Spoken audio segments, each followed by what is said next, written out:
to Kidderminster Weekly!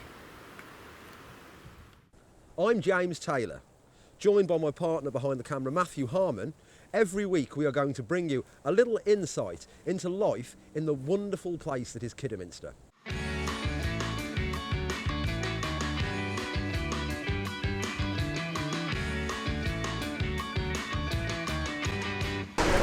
Hello, we're in superb, if not slightly soggy, Kidderminster Town Centre today. It's market day and there are many people around.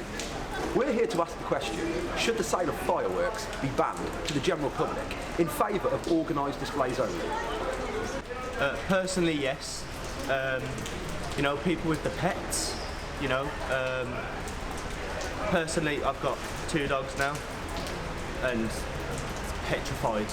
Do you think the sale of fireworks should be banned to the general public in favour of only having organised displays? I think it should be displayed to only companies only, not displayed to the public, because fireworks and everything is against the law these days. It's not even the dogs, it's just all the gangs and stuff like that, people who are underage. Teenagers are using them for violent acts and violent situations. Noise pollution as well is one of the worst. People don't care about what times they're setting fireworks up at night time. And where I live, very close to the safari park, you can always hear the fireworks every year from there. What do they do with the animals at the safari park? We approached West Midlands Safari Park for an interview. Here's what they had to say.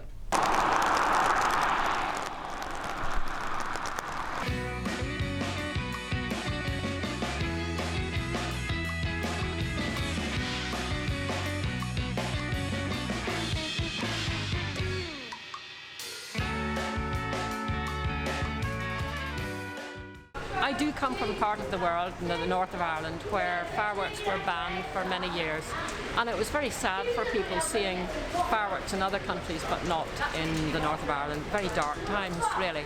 But what I wondered was, would these public displays, would people have to pay for those? Because if so, I don't think that would be a very popular thing, and that would exclude an awful lot of people who couldn't afford the displays. I've personally seen quite a few photos of like teenagers where they've like blew their hands off, and it's not been very nice to see. But it happens. Okay, the question of today is, do you think the sale of fireworks should be banned to the general public in favour of organised displays only? Yeah, I think it should, because little kids you can send an adult in to get little kids fireworks, and obviously I think if you've got fireworks you should have to do a training course. Do you think maybe limiting the sale of them to only around the time of firework night might be another response, another answer? Like a 2-day gap on them.